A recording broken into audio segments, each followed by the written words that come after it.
Это программа «Актуальное интервью», в студии Юрий Осипов. Здравствуйте. На сегодняшний день предприниматели сталкиваются с проблемами, обусловленными сложными внешнеэкономическими факторами, санкционными ограничениями. В связи с этим государством оказываются меры поддержки бизнесу, о которых мы сегодня и поговорим. Гость у нас в студии Станислав Коляденко, прокурор отдела по надзору за законностью правовых актов и соблюдением прав предпринимателей прокуратуры Республики Саха-Якутия. Станислав Анатольевич, здравствуйте. Ну и прежде всего расскажите, какие существуют формы поддержки бизнеса? Формы поддержки бизнеса можно разделить на основные. К ним относятся финансовая, имущественная, образовательная, информационная, консультационная. К финансовой поддержке можно отнести предоставление субсидий, грантов, поручительств, займов и других финансовых инструментов. К информационной поддержке относятся предоставляемые на портале малого и среднего предпринимательства различные сведения, которые могут быть использованы предпринимателями для своей деятельности. Также информация актуальная публикуется республиканскими и местными СМИ.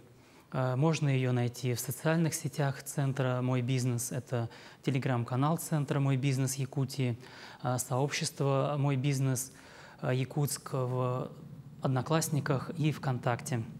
На указанных ресурсах размещаются актуальные новости, анонсы мероприятий и другая полезная для предпринимателей информация. Следующей формой поддержки является консультационная поддержка. Она оказывается очно в центрах «Мой бизнес» республики, это в городе Якутске на улице Кирова, дом 18, корпус Б, а также в центрах «Мой бизнес» в муниципальных районах республики. Кроме того, консультационную поддержку можно получить в онлайн-формате. Это по номеру бесплатной горячей линии можно позвонить, обратиться, либо через сервис «Линия для прямых обращений» субъектов предпринимательства на портале Центра «Мой бизнес» по адресу moybiznes14.rf. Также образовательная поддержка, она оказывается тоже в очной и онлайн-форматах. Это различные семинары, практические мастер-классы, вебинары, тренинги и другие обучающие мероприятия. И, наконец, имущественная поддержка, она оказывается путем предоставления субъектам малого и среднего предпринимательства аренды нежилых помещений на льготных условиях. А какие условия предоставления поддержки? Для бизнеса республики предусмотрены различные множество видов поддержки, как на федеральном, так и на региональном уровне. В рамках национального проекта «Малое и среднее предпринимательство» в 2024 году в республике предусмотрены гранты субъектам социального предпринимательства и молодым предпринимателям на общую сумму более 240 миллионов рублей. Право на получение субсидий имеют субъекты социального предпринимательства, включенные в единый реестр субъектов малого и среднего бизнеса, который ведется Федеральной налоговой службой России. А также правом могут воспользоваться молодые предприниматели в возрасте до 25 лет в размере до 500 тысяч рублей с условием 25% софинансирования предпринимателя. Предприниматели из арктических районов могут рассчитывать на субсидию до 1 миллиона рублей. Также в республике в рамках национального проекта «Туризм и индустрия гостеприимства» в 2024 году предусмотрено выделение более 54 миллионов рублей субсидий на реализацию туристических продуктов. В республике предоставляются субсидии субъектам малого и среднего предпринимательства, осуществляющим деятельность в социальной сфере, так называемым социальным предпринимателям, субсидии на возмещение части затрат образовательным организациям и реализацию сельскохозяйственной и мясомолочной продукции. Также оказываются меры поддержки субъектам бизнеса, занятым в IT-сфере, осуществляющим развитие городской среды и молодежному предпринимательству. Особое внимание уделяется поддержке предпринимателей, занятых производством местной продукции. и осуществляющим деятельность в сфере туризма. Им выделяются микрозаймы и поручительство. Фонд развития предпринимательства республики выдает займы до 5 миллионов рублей под процентную ставку от 4 до 12% в зависимости от срока регистрации организации, от вида деятельности и срок предоставления таких займов до 36 месяцев. Микрозаймы предоставляются действующим и также вновь созданным субъектам малого и среднего предпринимательства, а также физическим лицам, которые применяют налог на профессиональный доход, так называемые самозанятые граждане, которые зарегистрированы на территории республики. Займы предоставляются на развитие производства товаров народного потребления, в том числе продуктов питания, производство и переработку сельскохозяйственной продукции, на развитие ремесел, развитие сферы услуг, на торговлю товарами первой необходимости, особенно в труднодоступных населенных пунктах. Поручительство предоставляется до 70% от суммы обязательств заемщика, но не более 25 миллионов рублей по кредитному договору, договору займа, лизинга, либо банковской гарантии. А есть ли какие-то обязательные условия, которые необходимо соблюсти предпринимателям, чтобы получить эту поддержку? Да, для получения мер поддержки обычно устанавливаются определенные критерии. Наиболее общими из них являются то, что субъект предпринимательства должен быть включен в единый реестр субъектов малого и среднего предпринимательства, который ведет Федеральная налоговая служба, как я говорил. Также предприниматель не должен осуществлять деятельность в сфере игорного бизнеса, не должен осуществлять производство и реализацию подакцизных товаров. К ним относятся бензин, алкоголь, сигареты и другие товары. Предприниматель не должен осуществлять добычу и реализацию полезных ископаемых, не должен являться кредитной либо страховой организацией. У него должна отсутствовать задолженность по налогам и сборам перед бюджетами, а также задолженность по ранее полученным мерам поддержки. Кроме того, необходимо предоставить полный пакет документов. Это заявление, копия паспорта, бизнес-план с указанием софинансирования, сведения о расчетном счете и смету расходов. Это что касается условий. А есть вещи, которые необходимо учесть, чтобы не получить отказ в предоставлении поддержки? Да, то есть необходимо предоставить необходимые документы.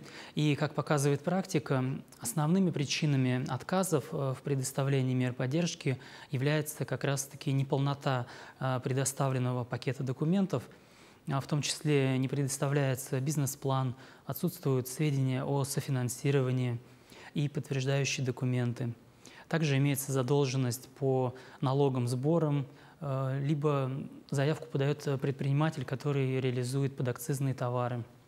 Зачастую предприниматели получают отказ по причине ненадлежащего заполнения бизнес-плана.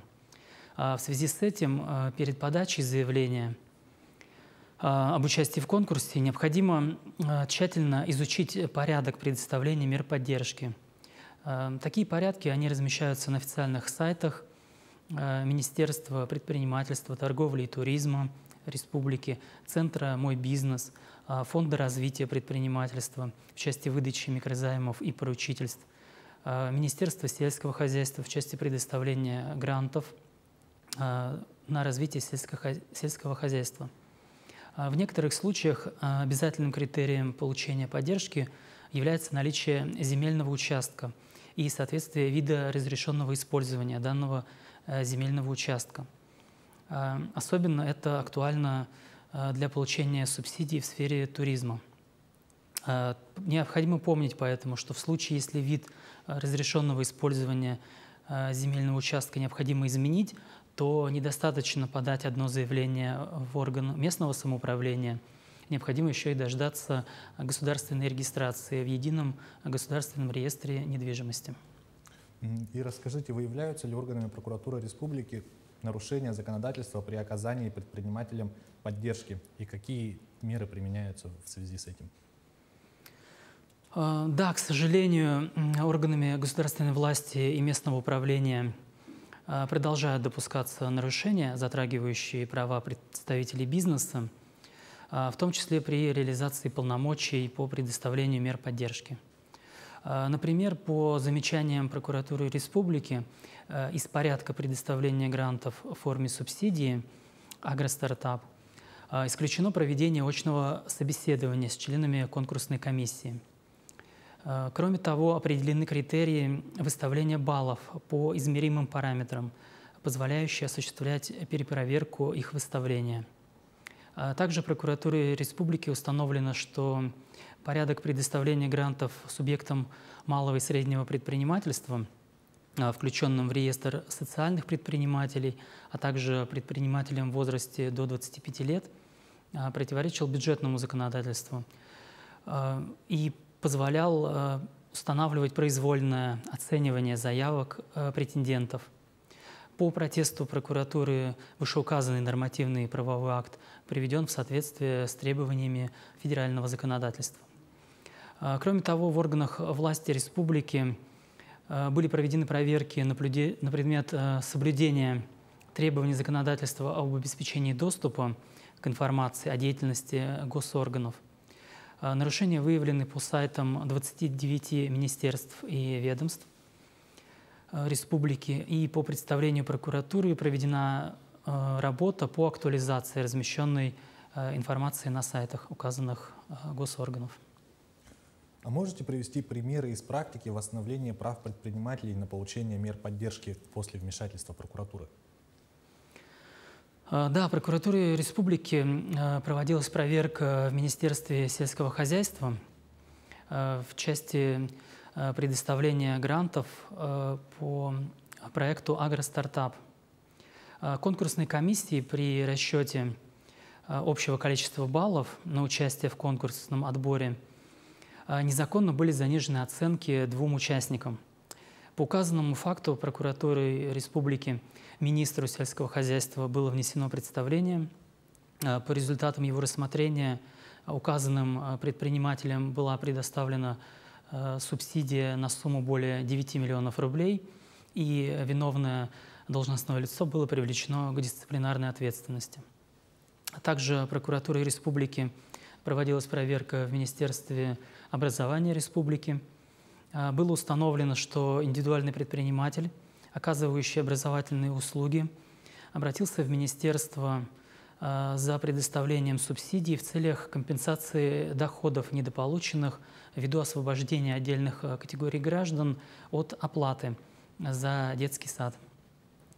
При признании заявки обоснованной приказом министерства предприниматель был исключен из конкурсного отбора, в связи с чем было внесено представление министру, и денежные средства, субсидия была предоставлена предпринимателю, его права тем самым были восстановлены.